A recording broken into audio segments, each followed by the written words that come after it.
Welcome to another episode of Grief Talk. Everything you want to know about grief and more. I'm your host, Vaughn Solis. As an author, mentor, and bereaved mom since 2005, through guest interviews and coaching, here's where you'll always get great content that is inspiring and practical to help you heal after loss. Today's guest is Barbara With. Barbara is an international peace activist, award-winning author, composer and performer, and workshop facilitator. She has authored 6 books based on her research as a psychic channel that include Imagining Einstein, Essays on M-Theory, World Peace and the Science of Compassion, Party of 12, The Afterlife Interviews, and Einstein AL, Manifestation, Conflict Revolution, and the New Operating System. Barbara is the co-founder of Conflict Revolution, based on the channeling of Albert Einstein as a pathway to global peace, and is currently on a world peace tour, seeking the participation of the willing to take part in a worldwide, nonviolent action to end the age of war, using conflict revolution as a pathway to global peace. So, Barbara, welcome to the show. I am so honored and grateful that you are here with my audience today. So thank you for coming amidst your busy schedule. I really appreciate it. Thank you for having me. I'm looking forward to our conversation. Yeah. So audience, we're going to jump to it. Barbara, as I said in the introduction, is a global speaker with her Conflict Revolution. We're going to be talking about that today, Barbara.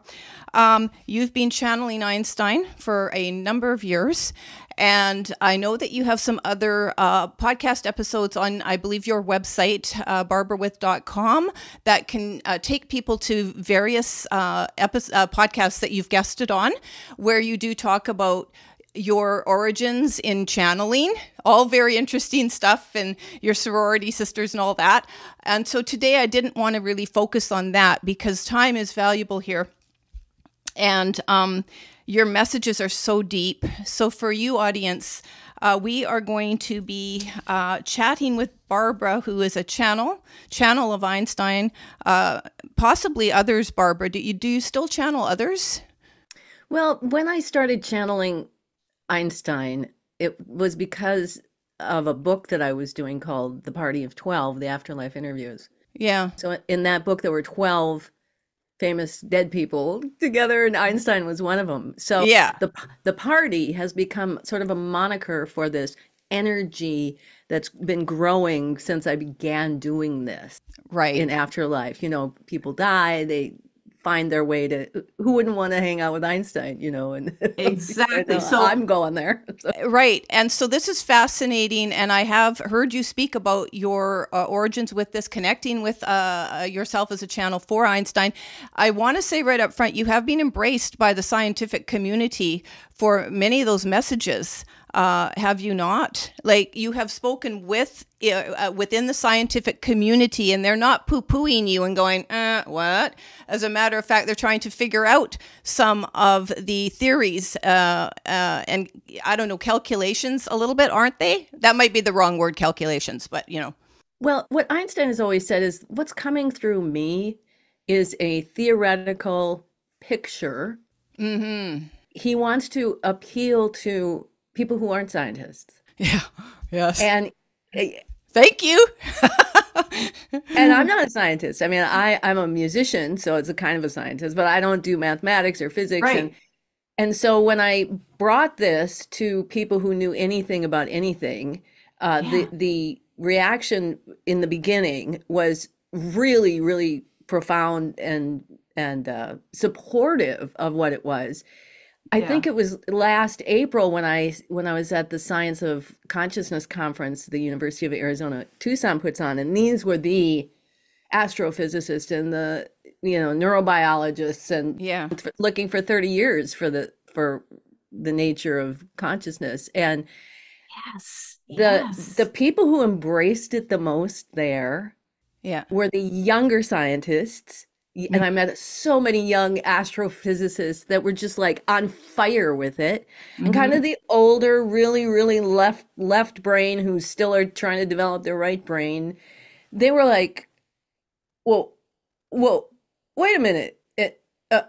So I didn't really have a chance to do my entire presentation there, but I got a chance to speak to people. And I had a little poster session where I had my work up and got to talk to them. And I just left there feeling like this is exactly what I think it is. We are so far ahead of anything I've seen. And I've seen Yeah. Nassim Haramein is doing a unified field theory, John Hageland is doing, and they've got pieces of it, Yeah. Yeah. but not this whole picture. But don't you think, and I just want to finish this introduction, but hey, we're going to talk the way we need to talk. That was me kind of jumping on this. But that I want the audience to not go, huh? No, and so that's why I'm saying, audience, we're not here to prove that Barbara is a channel. That's not what we're here to do. I'm saying the work is being embraced as you've been in this decades, but I also really believe that we can only hear and absorb and actually work with information as we're ready for it on a whole bunch of different levels. So and it doesn't surprise me that it's newer, younger scientists that are embracing this for many reasons, right? They're the ones that are going to be impacting the world perhaps largely in the work you're doing. And a lot of people are doing towards peace and things like that. So let me finish the introduction. That's all on me, but hey, starting a bit early, but so audience, so we're going to talk definitely more with Barbara about, channeling Einstein. She does work as a peace activist, and she is an award-winning author. She is a global speaker for world peace. Now I wrote notes on this so I get it right. Based on the revolutionary system or a new operating system of, I'm going to say being, Barbara, you can correct that if you have to create peace within and as a pathway to global peace. So I just went, wow. And I wrote here my favorite quote I heard you say on a recent podcast episode as a guest was, everything we do ourselves, we imbue into the earth. We can make a difference. And so the reason, audience, and Barbara, that this fits into my Grief Talk podcast is because I really want people, a lot of what I am doing is trying to empower people to step into their authenticity and find their way back to peace and tranquility after any tragedy or any very difficult suffering from whatever that may have been for them. And it is my incarnation purpose, my larger incarnation purpose, to understand that suffering is an illusion. And this all plays part into that. However, the other piece here, Barbara, and what we want to be talking about today is, all of these things in terms of the understanding ourselves as a conduit for peace within and without, whether it is a responsibility or an obligation we feel, basically to change ourselves and to change this world for a better place. I'm hoping to see it in my lifetime. Don't know if we will, but like you say, it's step by step. And we're going to be talking about the compassion and quantifying compassion. We're going to get into that, audience. A super huge piece of your work that really grabbed my attention. And that is Einstein based, right, on the unified field theory. The compassion is the fifth fundamental. So we're going to be talking about that, audience. And we're also going to be talking about this cross-pollination of energy, vibration, energy. Are they the same thing, vibration and energy, Barbara? I think vibration is something energy does. Oh, okay. So we're going to be talking about that, audience. And why is it important to you, audience? Because if you're like me and you're like probably Barbara and like everybody else who's lost a loved one, you want to know they're okay. But more importantly, that we can communicate with them, or our communication really is real. Which I'm thinking this cross-pollinating of energy, which you're going to tell us about, helps us do in just frequency, right? Different vibrations. So my visits with my daughter over all these years, they really are real, even though I've already known that. So there is an afterlife, and then ongoing consciousness. Do we even really die? I think no. And we're going to talk about that. So, sound good? Great. Yeah. I'm ready. All right, let's go. So basically, Barbara, in your work, we'll keep this in your work, and if you want to say personal things as well, but basically, you talk about your work being in, based on, understanding why we're here and how we can have a more meaningful life. And I just want you to expand on that a little bit for why you think that's important, and are you seeing an interest increase in people sort of getting this as, I don't want to say a purpose, but just as something they need to do for themselves? Yes, I have definitely seen an increase in the many, many years I've been doing this. I started channeling in 1987 and started doing my research in 1993 with groups channeling. And what I've discovered through all the years that I've channeled for individuals and groups is that we came here to find meaning. And our culture has distracted us into thinking that we came here to be a life coach, or we came here to make money, or we came here to fill in the blank, all those external things that we do. And we have to do those things. But on a deep spiritual level, we came here to find ourselves and to align ourselves, I think, ultimately to compassion, to become the beings that we have always been meant to be. And when we get that, and I see it in my clients all of the time, often people come to me and say, well, what is my purpose? I don't know what I'm supposed to be doing. And it's like, you're supposed to be learning to love yourself. That is a whole different focus than trying to find out what path you're going to walk down. Am I going to be a shoe salesman or a psychic or a this or a that? It's how do we love ourselves no matter what is going on? And to me, that is the highest spiritual purpose. And I think that's what Jesus came here to tell us, that we should learn to love the greatest love we could. So when you reframe it that way, it gives people just a little bit of a direction to look within themselves and then start to ask, well, what does that really mean?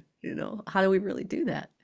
Yeah. I don't you find it so interesting that people, I think that's the most difficult thing for all of us, is to just inherently love ourselves. And I've been doing a lot of contemplating the last, especially the last year or two, contemplated all my life, but really this whole idea of, why is that so difficult? And did we come here? We're going to talk a little bit in this episode about our origins, but did we come here for this very purpose of just learning to love ourselves? Is that enough even? What do you think, Barbara? I think there could be no greater purpose. I think that, and as we look at conflict revolution and the kind of the elements of it, you see that Einstein has defined what he says is the root, the root place of every conflict, whether from the smallest one of your own inner world, or the conflicts of you losing your daughter, or the conflicts of the war in the Middle East, or all of them originate in this one relationship between the intuition and the intellect. And when we master that, when we get our intellect, which is where the ego is, right? The intellect is defining everything, and all the thought process, imagination, and the ego. And this is the area that actually controls our decision making. So if you're going to turn left, it's your intellect that sends the neurological messages down your arm to grab the steering wheel and turn left. It's not your intuition doesn't do that. Right. Your intuition will impel you to turn left. Yeah. But we've been given the power to say, I'm not going to turn left. And then we turn right. And so he says that small relationship is the biggest relationship that we can have, because intuition, as a function of compassion, the fifth fundamental force of the universe, is always impelling us to take the next step that's for the good of the whole system in that moment, starting with self. So we're not trying to figure out what's best for everybody out there. Right. It's what is my what is my emotion telling me? What is my intellect telling me? And what is intuition going to tell me is going to be the next step. And then I have to choose to take it. Mm-hmm. And I think all of your listeners can relate to this, where, you say, you hear this intuitive impelling from your body, rest. And then your intellect starts saying, I can't rest. I've got to do this, and then maybe I can rest. And off you go. And 9 times out of 10, then you get sick, or your conflicts with people start to increase because you're not following your own inner God guidance. And when we do that, then we're going to be led to those things that are nurturing for us and good for us, because that's what compassion does. It impels us to do what's best for us. Okay, so I'm digesting, and you and I talked a little bit by email before, and you said, I've done this work for so many years, so I'm sitting there going, okay, I'm going to try and reframe it so we understand it. So if I ask questions and they seem absolutely silly to me, there's no stupid question, right? Silly question. So I just want to go over that piece again as I'm trying to understand this. So I do get there's a relationship. So we come here, and you and I aren't trying to tell people or explain to people in an hour, the origins and why we're here necessarily, but in a large, sweeping, very simple gesture and explanation, it is to find and love ourselves. And so I'm just wanting to clarify. So if everything is happening almost mathematically, I feel like, because it's like, if it's this and this, 1 + 1 = this, quantifying it. So if it is the relationship between ego, intellect, and intuition guiding us, which is based in compassion, is compassion intuition, or is intuition just a part of compassion? The intuition is the voice of compassion. Intuition is the voice of compassion. Okay. Because compassion does other things, right? Yeah. Right? Okay. So if intuition is the voice of compassion, is that, and I probably won't be saying these things or questioning this in the words that I understand in my head, but I can't speak them. So I'm just going to say that up front. Okay. So, but is the voice of compassion, and I would say limited, and I know that's not the right word, but anyway, guiding just the individual? Or can the voice of compassion in each one of us that we all have, guiding and impelling us, is that what has an effect on global issues, towards global peace, things like that? Yes, it's both. It's both. Okay. It works within each of us individually. Mm-hmm. And as far as I can work it in my local universe, I influence that. You influence your local universe. So we sort of express from this voice of compassion. Is that sort of like guides our being, guides what we do, guides us to find our work. So within all of that, it guides us to find ourselves in all that we do. But the emphasis is on finding ourselves, and let the other stuff follow. Let the purpose find us. Like, would you describe it that way? Yes, very, very well put. Because once we find who we are, right, how our operating system works, okay, and we take an interest in participating in and mastering this operating system, right, that's when we rudimentally change from within. So we change our whole energy field. We change our just how we function in the world. Yeah. And it's based on this inner resource, not all the external ones that culture wants us to go chasing after. Yeah. And it's a hard lesson. It is. It's a difficult lesson to get that microscopic. Yeah. And so I'm processing. And it was interesting because when I first listened to you speaking, which was about 10 days ago now, and I literally had a headache. for a few days, and it was so powerful because again we ingest and digest what we're ready for, and I just mentioned to you before the show, so it's bringing it home for me. So understanding this, but now putting it in a different context, a different way mathematically, and actually quantifying it and kind of like, oh yeah, this makes sense. This is, and all of these pieces you speak about. And that takes time to kind of like, whoa. And it was almost like I was on overload. And by the way, I didn't just listen to your episodes. There was 2 I listened to. I took copious notes and I had to keep rewinding, going back and listen again. What is she saying? What is that? What is she saying? So for you audience, I get it. We're just talking and I'm trying to think of things in my head, how I can interpret this information and understand this information and apply it to my life in my way at this stage in my life and with my experience and my background. So audience, you will be doing it your own way. And I encourage you, when Barbara speaks, go back. Like, it's not really a rewind, right? But go back in the video and listen again, because it's very powerful what you're saying, Barbara. And even if you get just an inkling of it, audience, it's a start, right? It's a start. It's like a little flame, a little spark that can grow into a flame and grow into a fire under your feet. But what I'm taking from what you're saying is this is just listen to the inner guidance.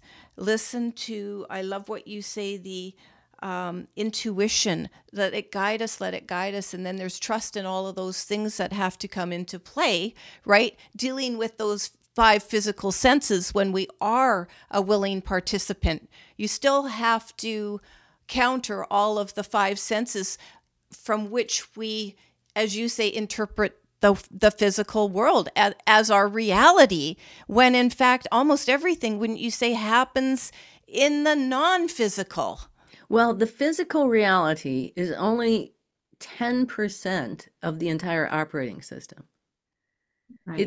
It's the most critical piece in the sense that it's where everything happens. It's where manifestation is taking place. But yes, there's a huge, huge system outside what we see in the physical world that's creating all this.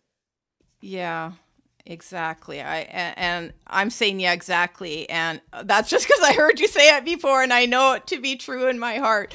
But that is massive. We'll touch a little bit on that, but I want to move to,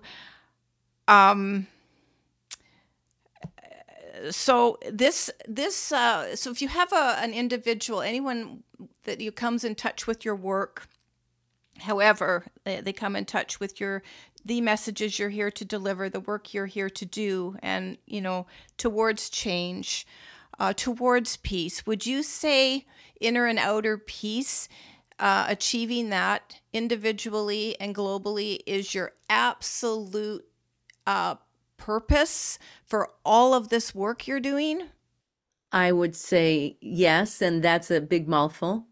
Yeah, but in the larger framework, one sentence, yes. Yeah, you're here to contribute to that and teach others that, right? Like this inner, outer piece, but within that, there's multiples of all other stuff going on.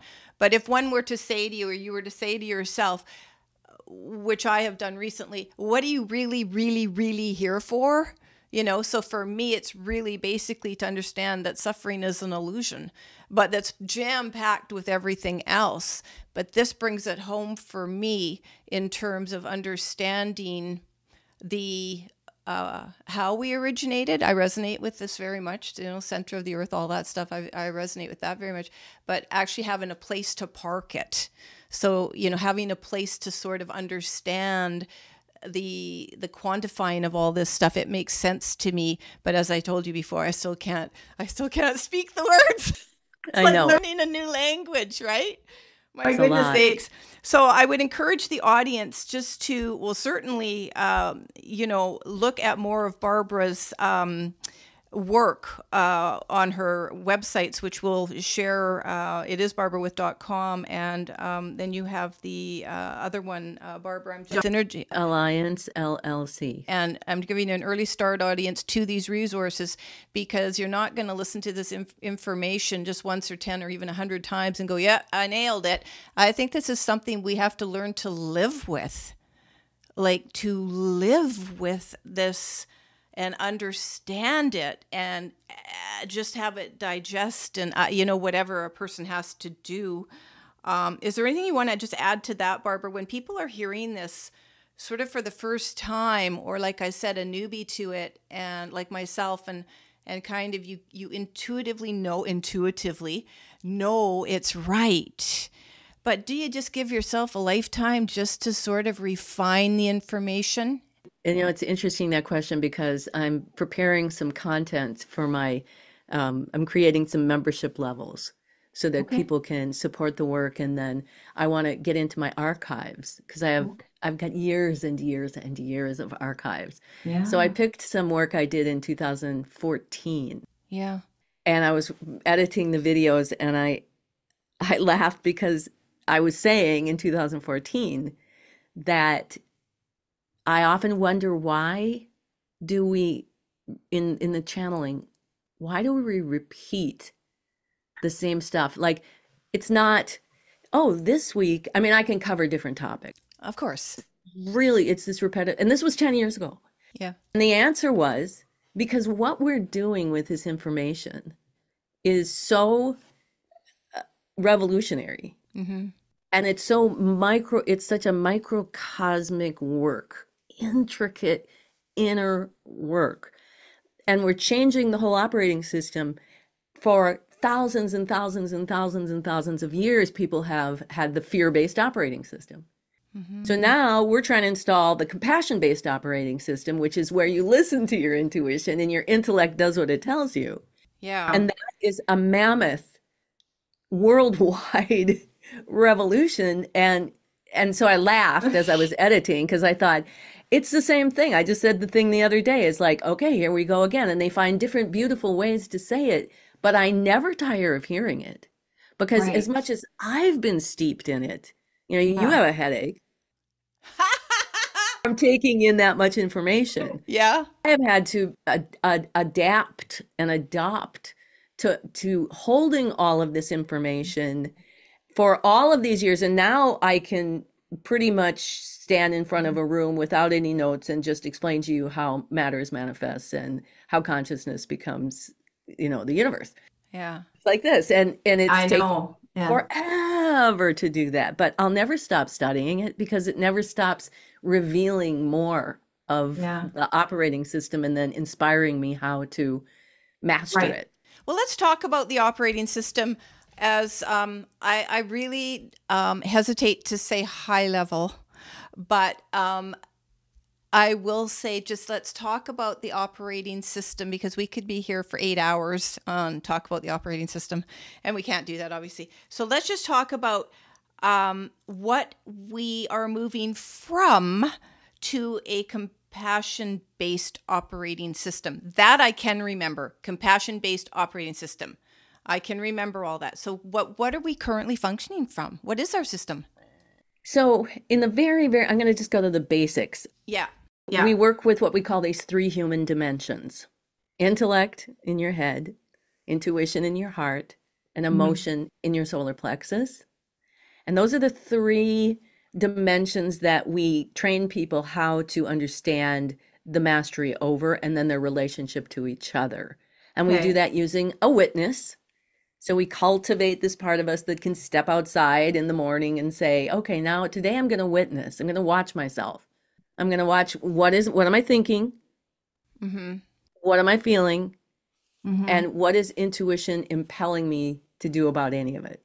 So the old system is that an emotion would come up like fear, and intuition would say something probably simple like breathe or step away, or it's always a small statement about that moment. Mm-hmm. It's not to solve every problem in the world intuitively. It's what are we going to do in this moment? And it gets to the intellect, and this is what I was saying. The intellect has the power to say, I'm not gonna stand here and breathe. It's him. He made me feel bad. He did it.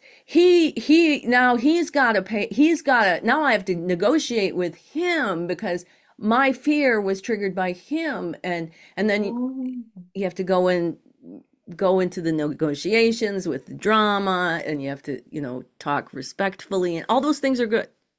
Yeah. But that doesn't get to the root of the conflict. Right. Because by the time the conflict manifests in the lens of physical world, yeah, it's already happening in those three human dimensions that are in the non-physical. So I just want to jump in really quickly here. So that's, again, coming from the intellect, ego, outside of ourselves, where we're guided to, and I don't know if this is brain-based, like if you say, like, where an operating system, I understand that operating system, but where it kind of originates, if it originates from the energy. The operating system? Yeah, where does this operating system originate? You know what I'm saying? If you can answer that, because it would make me kind of go, well, wait a minute. If we're changing to and I have to keep looking at this, but the compassion-based operating system, right? The fifth fundamental, intuition, driving you, guiding us, all this inner love, peace, finding ourselves, etc. Why? So this comes right back to the question: why are we here? And so it's almost like the current operating system is intentional for us to transform to the fifth fundamental, the compassion-based operating system. Is that it? Is that it? Well, it is. It's the fear-based operating system, I believe, was created so that we would exercise our power to transcend it. Because, you don't win a marathon by sitting around thinking about running. Right. You have to get out and run. You have to do it. You have to make those decisions. You have to use your self-will. You have to inspire yourself to go do what it takes. And that's what life is like. We've come here with this. Everybody has this bucket of whatever, karma, energy, and it is what it is. And if we, I can't ask, well, why did I get this? And why was I born? It's like, no. What was I born with? What was I given? Yes. How do I reach my fullest potential? Yes.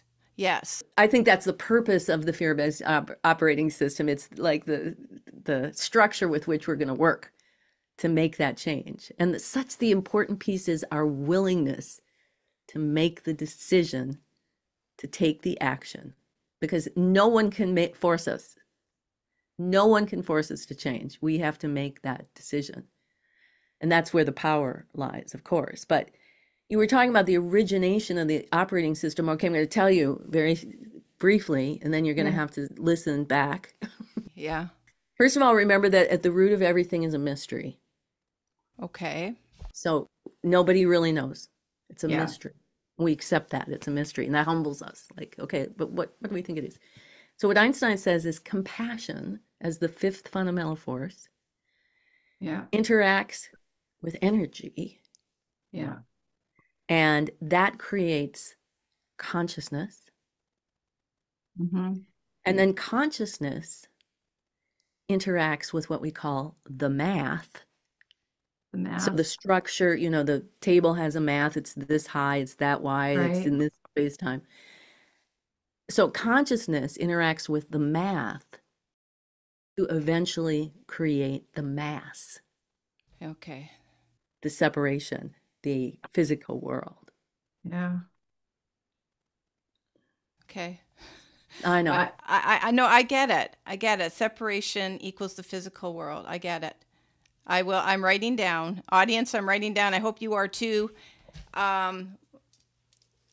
Okay. So we're just touching on things, but you see, even understanding everything we've talked to this point and just touching on it. Okay, we can go super deep. You could go super deep, et cetera, et cetera, et cetera. Even get into the mathematics and physics of it all, et cetera, the quantum stuff.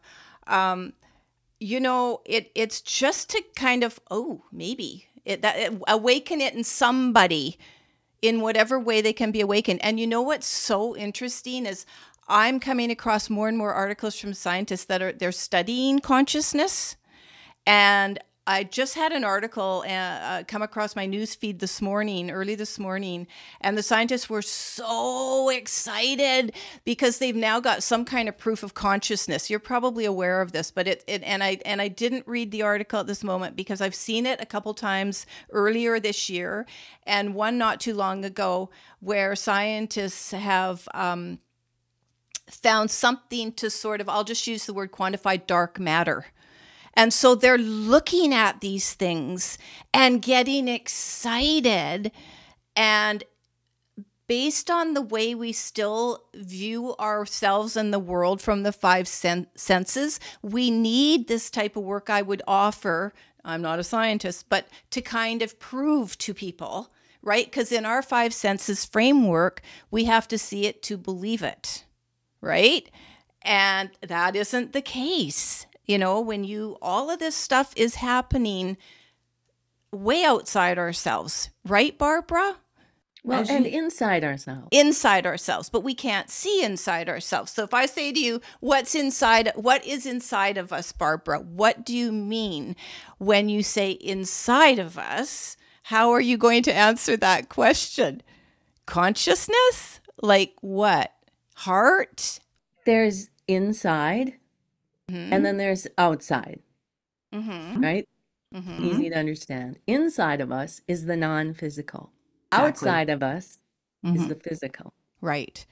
So what's inside of us is this non-physical operating system, energy systems, pieces of it, like the 3 human dimensions and other things that allow compassion in the void to interact with this energy and then create this consciousness that comes out and interacts with the mathematics. So my consciousness is interacting with my compilation. They call it like a particle. It has all the math of everything that I'm experiencing right here. So that happening in the center of the earth, all of that mysterious compassion doing that. Yeah. Sends a gravitational wave through the earth, the inner world of the earth. And then it bursts through into the outer world, the external world, creating your body.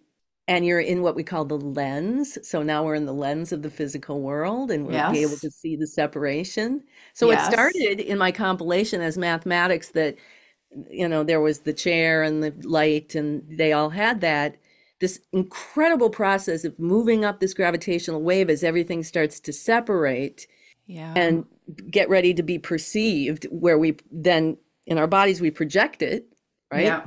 In me, it's I am a chair, and as I revolve it and project it, that is a chair. So it's a huge system, and yet I think even it's hard to, when you're first hearing about it, it's like, what? How do you put them? But when you really superimpose the planet, you're using, this isn't just like some rainbow bridge somewhere, or there's the whatever they call, spiritual stuff. It's like, no, here's the earth. Here's the center of the earth, and this is where we originate. And here's an actual gravitational wave that goes to the actual surface of the earth. And so we are the earth. And that's why I say, when we do our work, because those 3 human dimensions exist between the source in the center and the lens in that part of the earth. So when we do that work, we actually physically change the earth, because we are part of the earth. Yeah. We're part of creating the physical world of the earth. Yeah. For the audience, Barbara has done more work on this as our origin at the center of the earth. Did you say it's like dark matter? Is it dark matter at the center of the earth? And we're not going to be able to talk a lot about that today, but what I'm just wanting to feed back to you. So I love what you said. Let's just go back to help the audience, that at the root of everything is a mystery. I don't think anyone would deny saying that. Where do we go? Where do we come from? No one knows, etc. But in this work that you do, actually there is an answer for that. Here's where we come from. We come from dark mass at the center, or dark matter at the center of the earth. I'm paraphrasing back to you in this very newbie brain of mine. Doing well. Thank you. Understanding this. And I get all that, and we can interact with that energy and do interact with that energy the more that we're in touch with in ourselves based on our intuition guiding us to find that and change our energy and etc. I'm just really loosely feeding this back to you. But it's when we talk, I think what's really important for me is the operating system and the change to the one from a fear-based operating system. People can understand that. People can definitely, oh, I get it, fear-based operating system. And then within that, we can dig into it's based on intellect, ego guiding us, and everything happening outside of the body, blame, judgment, all these lower emotions, because you said within that, we've got intellect, intuit, emotion. And in that, that's just packed. We all know ego is largely packed with negative emotions. It can be packed with positive ones too, but there is a gain, and it's usually from external pleasures. Things that are external, material, we can see them. I can show somebody I got a flashy car, big house, money, etc. None of that's happening inside of us. It's all to basically prove that, we're at the top of the game in this fear-based system. We are succeeding, right? That's how I'm sort of seeing it in my head. But within that, we've got the intuit, the intuition, which is what can lead us and does lead us to change to the compassion-based operating system. So we can choose, we can become willing participants and choose to live our lives based on a different operating system, the compassion-based operating system. Not simply, let me rephrase that. By doing the hard work of what we started this conversation with, going within, finding ourselves, loving ourselves, being guided to what we're here to do on the planet, and choosing to be a different way, to function, or I use the word function, but that's maybe not the right word, vibrate, be from the compassion-based system. Have I kind of got that sort of, would you say that's kind of, you can understand that I'm saying that. I'm trying to make this as like writing on a whiteboard for people. And I don't want to give the impression that if you have physical possessions or manifestations or a fancy car, is that what you want, or is that what you tell yourself you want? So you were going to say the impetus to create that in your life, check that, understand. So I agree with you, and we should be living wonderful, beautiful, rich lives in every way you can imagine it, but not just to prove your worth or all those other things that's wrapped up in ego. Did you want to add to that? Well, my example is always when I was very, very young and I was a musician. I was writing music when I was 12, and I went out on the road when I was 17, and all I ever wanted to be was a rock star. And I put every possible thing, I gave my whole life, 150% of my life, my thoughts, my feelings, my senses, my actions, for probably 20 years. And while metaphorically you might say I had experiences like a rock star, I never became a rock star. And when I was 20 years into it, I thought I was a failure. Now that I'm nearly 70, I look back and go, thank God I never fulfilled that dream, because I didn't want to go in that path ultimately. I didn't want to live in that lifestyle. Yeah. But it was driven by that kind of emptiness inside and the need to prove myself in the externals. And we fill that up and we self-love, and we find the love within us that we're looking for. Then we don't have that need to go outside ourselves and drive ourselves to prove ourselves. And I'm very much a minimalist now. I want less. Me too. As you're talking though, and again for the audience, I have one thing to say to you, Barbara. I actually think you are a rock star. Thank you. Thank you. Yes, I have become a rock star. You are a rock star, just maybe not with an instrument, a musical instrument in front of you, but no question about that. So it's how we want to think about rock star, right?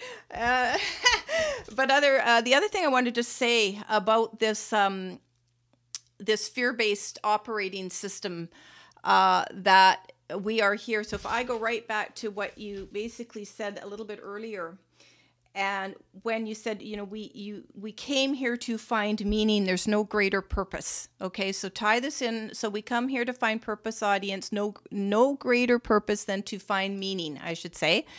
And I agree with that, Barbara, 100%. And I think most people would. And I think most people do want just peace and ease in their lives. Comfort, we do. No, I don't think there's very many of us here that are happy with, war and strife, in the world. You look at the world and it's such a gorgeous planet. That's, and I sometimes just sit here and go like, I live in Vancouver Island, right? And I'm like, are you kidding me? Like everywhere you look here, it's absolutely exquisitely beautiful, as are many places in the world. Why do people want to destroy this? Why? Why do they have to, live with this, barbarism and all this other stuff? But putting that in the context of what you said earlier also, it's really about us taking an interest in mastering the operating system, mastering that transition to compassion-based operating system. I think for me, that's what is going to be one of my absolute key takeaways from our talk. I mean, there'll be others, but right now, as I'm listening and trying to help people think about this, it's our willingness to just want to be better and be different and be these wonderful, loving beings that I think is our ultimate goal. Not our ultimate goal, sorry, our ultimate state. I've often called it as sort of our ultimate state and just a return to that. But what your work does is it gives the actual, almost like rules to the game. And as you were talking before you were talking about the root of everything is a mystery. And then you were talking about compassion relates to energy. I put little arrows, so I need the right word, but compassion, it moves to energy. Moves to is probably the wrong word, right? So we talked about, you went compassion, energy, consciousness, to the math, to structure, which creates the mass, which is then, the separation as represented by the current physical world. Yes. But what would be the right word when we talk about, instead of my little arrow going right, what's that word? I think compassion impels to become consciousness. That's the word I want. And I can deal with that. And I can keep looking at that. So what that does is it gives me a structure to understand all of this stuff I inherently, and millions do, know as the way we don't want to live and the way we do want to live. That gives the structure and almost like a mathematical equation, right? And there probably is one for it, right? There is one for it. I won't be writing it, but there is one for it.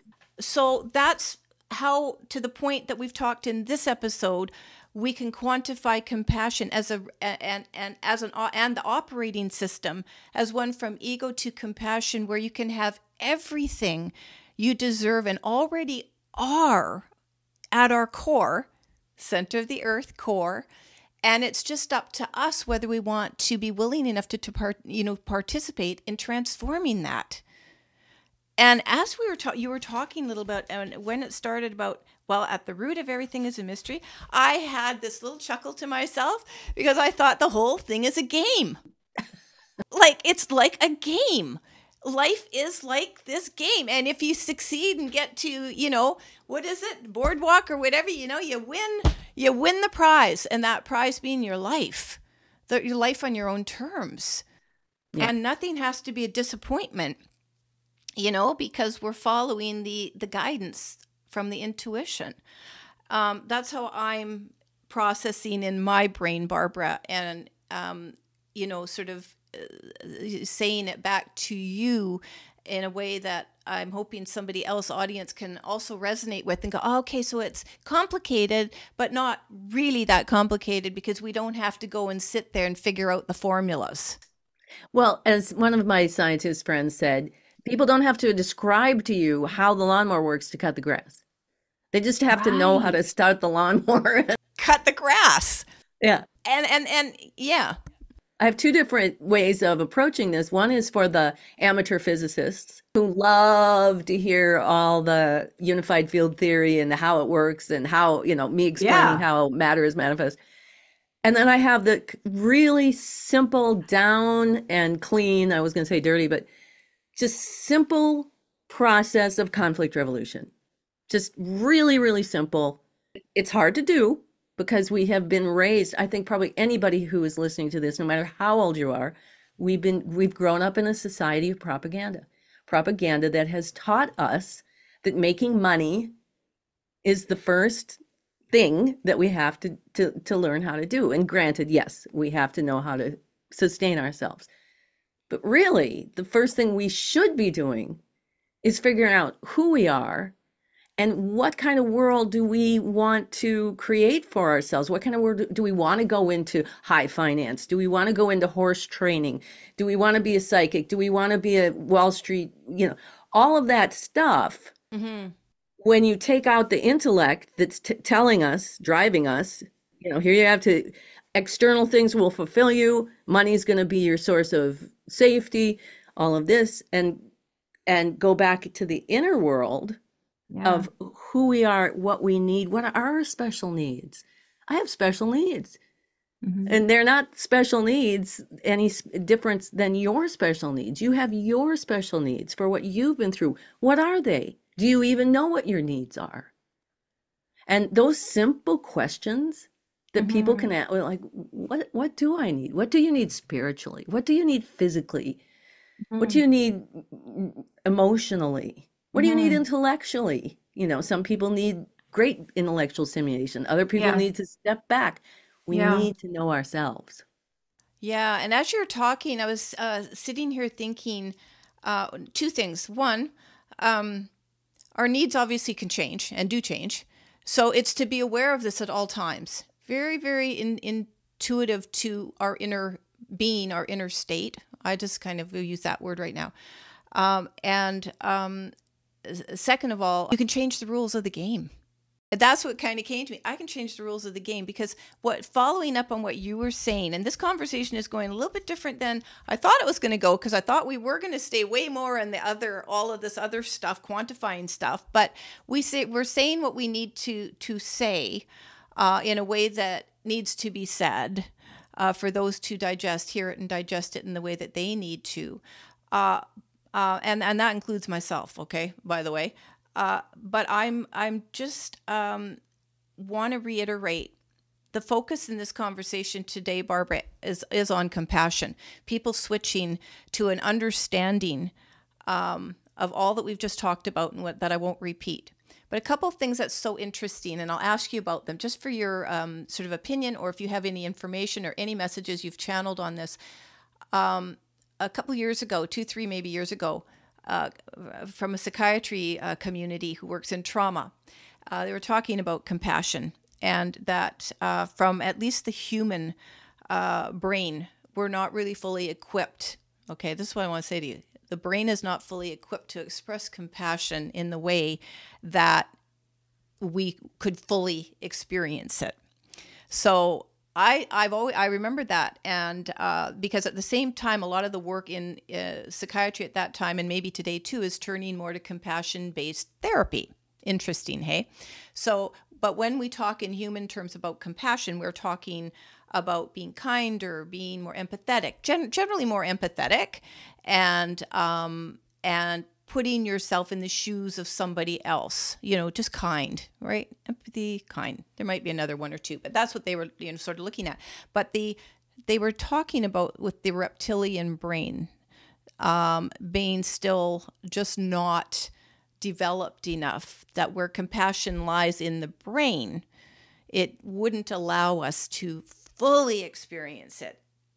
I'm just trying to process in my head here, because the question, I guess, would be to you, just for your opinion, is the more we can switch ourselves, transform ourselves to function from the compassion-based operating system. And folks, keep in mind, there's mathematics to the operating system. It's quantifiable. And this is where the work of Einstein in his unified field theory had compassion as the fifth fundamental. And I want to touch on that very briefly, just so people can understand. We're not just talking about this. You're certainly not talking. This is why I'm saying you've put this into a quantifiable, reality for me, even if I don't fully understand it, like most people don't. As we move to the compassion-based operating system, do you think it would change our brain then if scientists talking about and studying the brain say where compassion lies, which of course nobody could measure, right?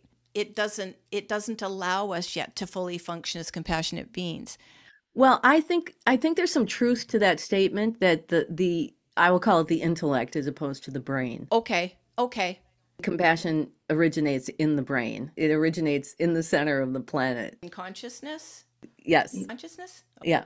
So compassion interacts with energy to create the consciousness, what we're made of. So, but what they're getting at, I think, is what prevents us from living this compassion aligned to compassion is in the intellect, because the ego has been given the power, mysteriously, why, I don't know, to say no to intuition, which is the voice of compassion.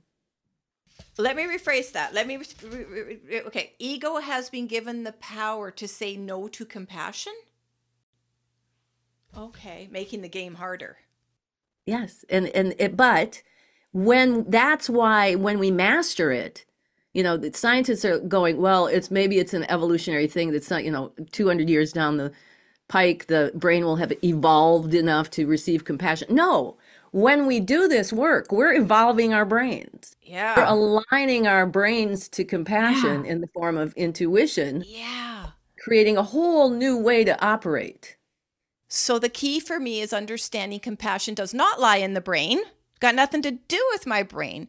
It lies in consciousness, and the scientists will now try and prove where consciousness lies. I remember the work of Deepak Chopra years ago, and others trying to, I will say, measure consciousness, but more than that, prove consciousness is everywhere. And they did in through different experiments with different, people in different rooms and, stuff like, you know what I mean?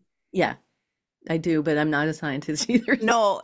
But that type of thing, when scientists are still trying to study and prove and things like that, and if they're still doing it within the five senses framework, we're still going to be very limited in our understanding of what it is. So you're helping me break free of that and understand, no, it's not there.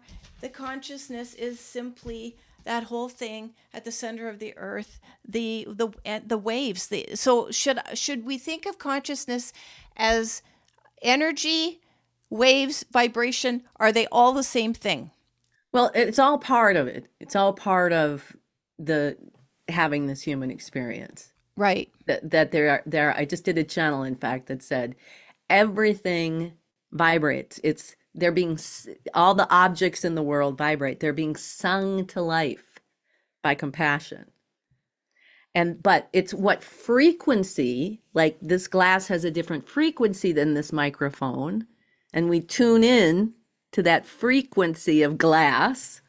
Mm-hmm. So it's vibrating, everything's vibrating, but they each have their own frequency that identify them in however this magical way that we have to be alive. The more we talk, the more I'm just astounded that we're even having a physical experience. It's such a miracle. It's such a mysterious miracle that we take for granted, I think, most of the time. I have to write that down, though. Vibration is being sung to life by compassion. All the physical objects in our world are being sung to life, which is the vibration, by compassion, and then imbued with their own frequency to have their own identity. Wow. Okay, so I'm going to be digesting that. See, this isn't going the way I thought it was going to be going. Well, but come back and do then another one. Yeah, so that's okay. This is going the way it needs to go, and what I need to hear and what others who are going to hear this are going to hear too. But I did just want to quickly, before we sort of get to your, I really want to end with cross-pollinating of energy. And I feel like we've barely touched anything, but I know when I listen back to this is going to be packed with information. But I did want to help people understand the quantifying of it. Because for me, this is what makes it real. Quote unquote real. Okay. And it was wrapped up in the work of Einstein and his unified field theory, which is his unified field theory the same as map of human consciousness, or are they two different things?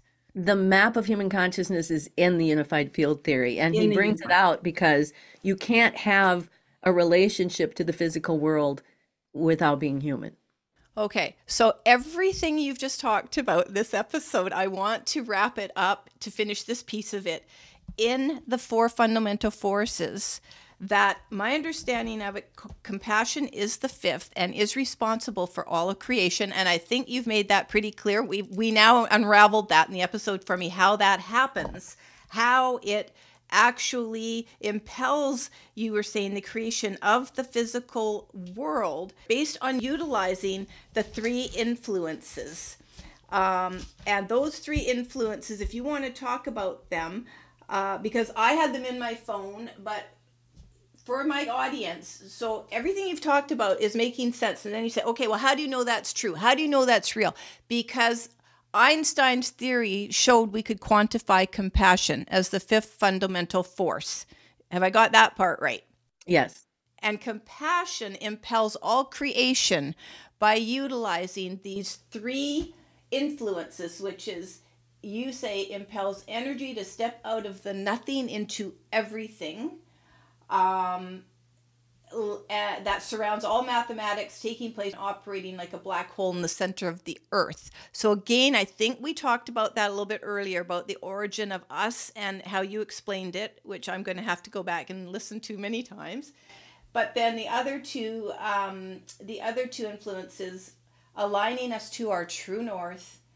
And third, imbues all energy with the deep understanding that we're all one being. And the reason, if you just want to sum any of that up for both me and the audience, is to really understand everything that you've talked about to this point in this episode. And we talked almost always all about compassion, but the two operating systems, let's keep it in that frame, because that's easy for people to understand. Fear-based, compassion-based. How do I want to operate? So these influences, that's what was quantified. And is this what Einstein sort of left the scientific world to ponder? Compassion as the fifth fundamental force? Or did he have it all mapped out and nobody really understands it? Before he died? Right. No, before he died. No, he had absolutely no idea before he died. No idea that compassion was the fifth fundamental force of the universe. Because when he got into Afterlife and started to figure out how everything worked, he realized that compassion, Einstein loved the compass. Yeah, I didn't know that, but in real life, when he was a kid, that was what inspired him. So compassion, if you take the root of it, the compass that draws circles, right? There's a compass that draws circles. So that's creates this electromagnetic domain of our compilation, this circular particle that becomes us.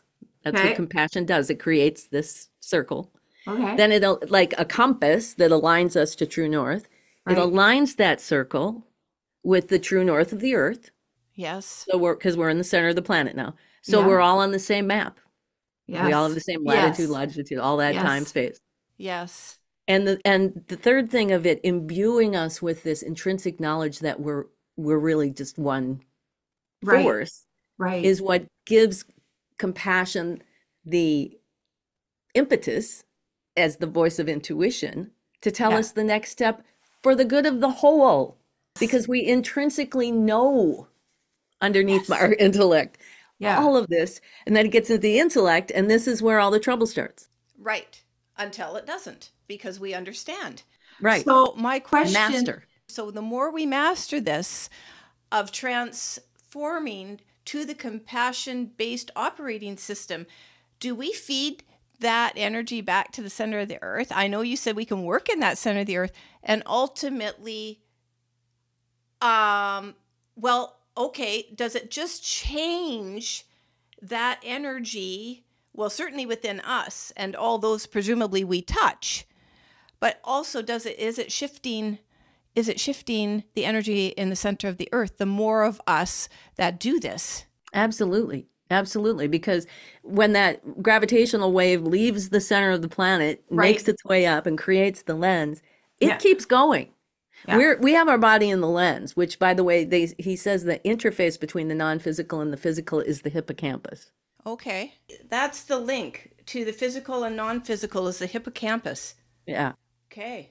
So the wave continues to the edge of the Earth's electromagnetic field, because the Earth has this electromagnetic field that flows through the North Pole and through the South Pole, and it flows back up and it goes down into the center of the planet, back into the source in the center, back into your compilation to begin again, and it spins at the speed of light squared.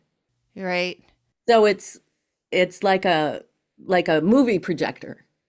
Right. The film is, and it's projecting. So when we're in our physical bodies and we're making these different decisions, like I make the decision instead of lashing out at this person or blaming them or projecting, I make the decision to step back and take a breath and be a peacemaker. That decision becomes the math of that wave that then comes back around and goes into the planet and comes back to me. Right. As your reality. Doesn't it come? Yeah. Well, does it come back to you as you're creating your reality then? Yes. And you see, one thing that people have such a hard time understanding, those that are poor, me, and I have such a hard life and whatever, they really are missing the whole thing. In a way, if we can even impel ourselves to function, to be, to have, to develop, to align. I'm trying to find the words, as you can see, with a compassion-based operating system. It doesn't even have to be about us. It's about the oneness of us. And so there are many, many components to this. But as you were speaking, in the minute you said movie projector, I went, well, that's the movie we see for our lives. So in that sense, what we're giving back to the center, the origin, it's coming back at speed of light, whatever, however fast. My movie's coming back to me and presenting me with the life that I am basically creating from this energy, right? Yes, and that's why I have found that I can be fully human. I suffer. I get poor me. I had a reading once by someone, and they said, "Oh, Einstein says you're a whiner."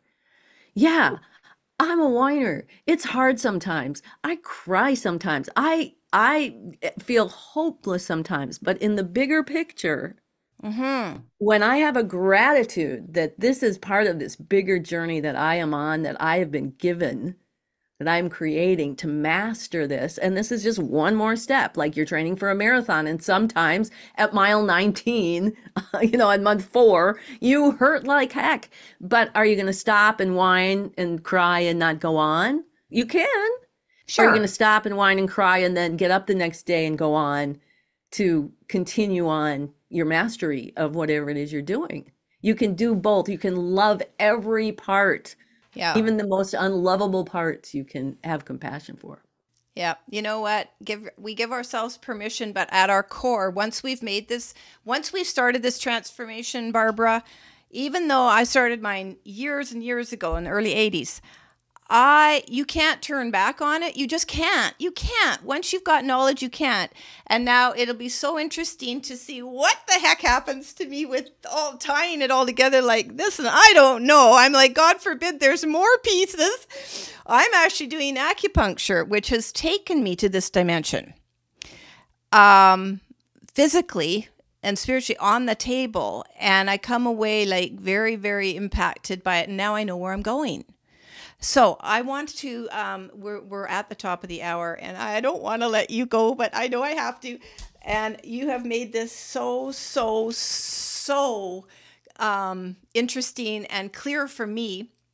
I want to leave one last thing about the operating system, though. You talk about waking up in different parts of ourselves in the non-physical world. So I want the audience just to understand that. Changing the thinking within us, the consciousness, and relying on intuition. I love you had said this, and you may not even remember you said it, but you said it's like waking up in different parts of ourselves, meaning there can be parts of ourselves vibrating. And I want to just really talk quickly about cross-pollinating of energy, because all of this ties into that. You were talking in another episode about like the afterlife, ongoing consciousness, waking up in different parts of ourselves. So in other words, time, space, because of how all of this works, it really is true. We can astral travel, right? we can, is this the space we visit with our loved ones in spirit? Because this whole world makes understanding our loved ones who have left us physically are merely like right here. Yeah. Right? They are also a string A string. that starts in the center of the planet, works its way up. Yeah. Now, what happens is, very briefly, is that when we have these bodies are created, which are Yeah. giving us the earth, these are projection. It's made to project the physical world. And so Right. when we lose our bodies, we don't Yeah. lose the spinning string. We have all that information, all that, we live forever on this spinning string. Spinning string, yeah. And so when Einstein is working with me, he has Yeah. his spinning string, I have my spinning string, and they overlap and they become, because they are energy, right? Yeah. Consciousness. It becomes, and then he can come up through me, use my voice, use my 3 human dimensions. So your daughter is here, and she's dark matter is what she is, because she doesn't have a physical body with which to turn it into light, you know. Do you need a physical body to turn energy or matter into light, though? Because what you just said, if you say to me, and you did say to me, our loved ones, well, let me rephrase this to you. So our loved ones who have gone in spirit are dark matter again. They're dark matter because that is the place of our origin. Yes. That's the place of so people can, people think of dark as bad, right? So Yes, I just, no. yeah. It's not bad. So dark matter's not bad, people, right? So, and it's not that dark matter is not made of compassion. Everything's made of compassion. Everything's made of compassion. It's just that when this non-physical world gets to the surface of the planet, is going to create the lens, let there be light, right? To create the world. God said, first came the sound, first came the voice of compassion to make the command, let there be light. Then there was light that created this physical lens of the world. And it in the physical lens of the world, it's at light speed. Yeah, light speed. When it's the gravitational wave, it's the speed of light squared that's spinning and spinning and spinning, and then it slows down, let there be light. Creates mass. The mass, which is the projection of the mathematics. Yeah. Including everything, people, our bodies, everything. So I just want to really, we're gonna close this off, Barbara, but I just want to really end with, so I can understand. And so think about dark matter. So when it comes to our loved ones, and most of us want to think of them as angels and pure light and all of this stuff, and for people who are lucky enough to have visits with loved ones, and I've had years and years and years of visits with my daughter right from hours after she passed, I want to be able to have a different relationship to thinking about our loved ones no longer in physical form. And I'm not super comfortable yet with going, oh, well, they're dark matter. So we're saying this here, and I could just go, oh my God, like they're going to, what? Well, maybe it's that they're traveling at the speed of light squared. I love Their energy is vibrating at the speed of light squared, and without anything to slow them down into the light squared, we can communicate with them in that state, because they have this. The thing about dark matter, just quickly, is that the thing about dark matter is you can't see anything in it, but you see the shapes of by the gravitational waves that are being reflected off it. So you see the shape. It's why there's like the ghostly shapes of people. So why have we been conditioned to be so afraid of dark holes, dark matter, dark space? It's the way, partly religions, have had to separate the dark evil stuff from the light good stuff, and the fear-based operating system. Dark and light. We wouldn't have beautiful paintings without dark and light. So it's I the love same with emotion, we wouldn't have the full breadth of creation without anger and sadness and despair. Too. Yeah. So audience, please rethink dark matter. But Barbara, I will take with me, our loved ones are vibrating at the speed of light squared. And we can't even really comprehend that, until we do it ourselves. And so gravity, you can't see it. Yeah. You can't know where it Yeah. originates, but it's there. Back to origination, and we can see them any way we want to. And they do appear to us because of this whole time space slowing the vibration down. Is that how they can appear to us in form and stuff like that?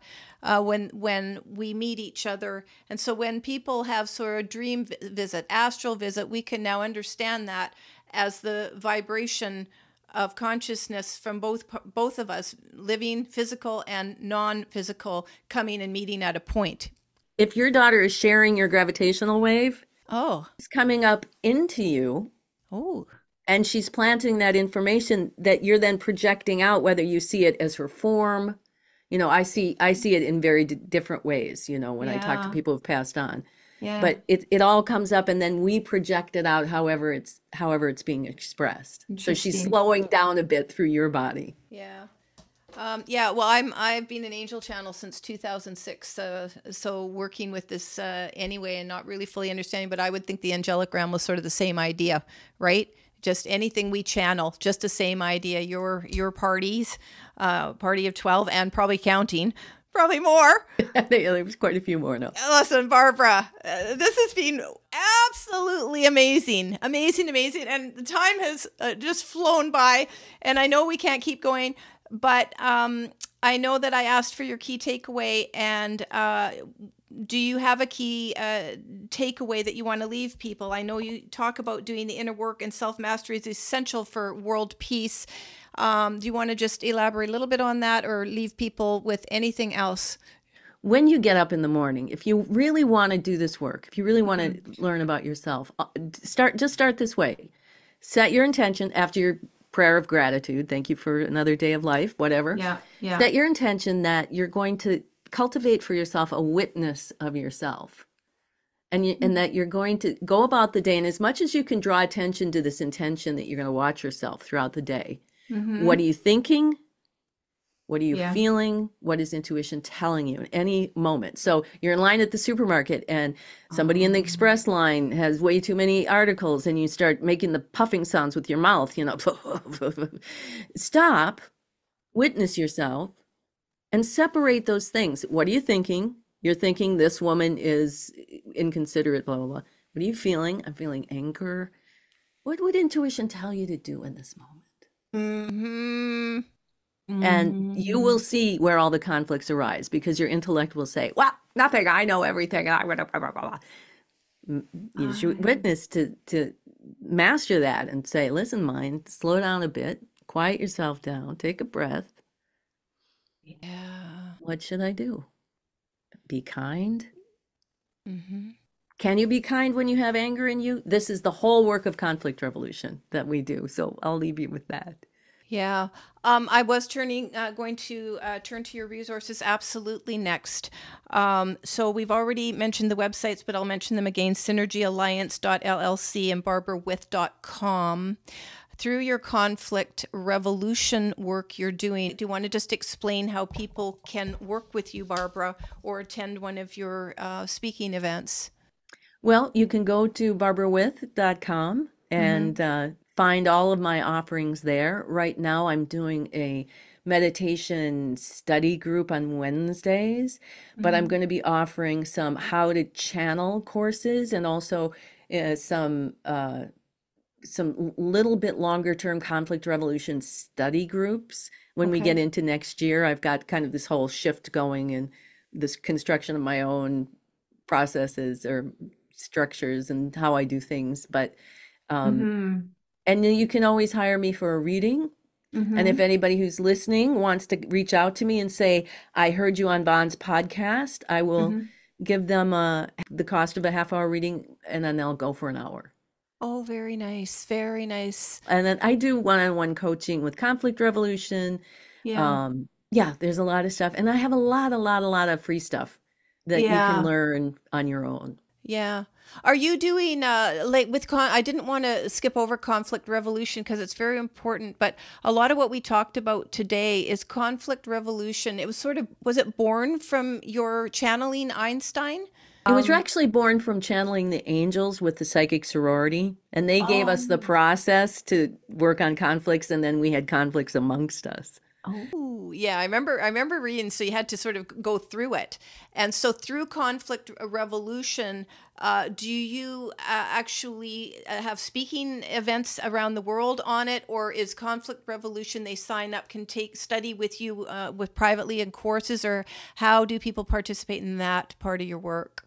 Yes, you can sign up to do the course. I'm just finishing up my downloadable course of Oh, nice. everything that we've talked about, with videos of all the creation and all of that, and then conflict revolution.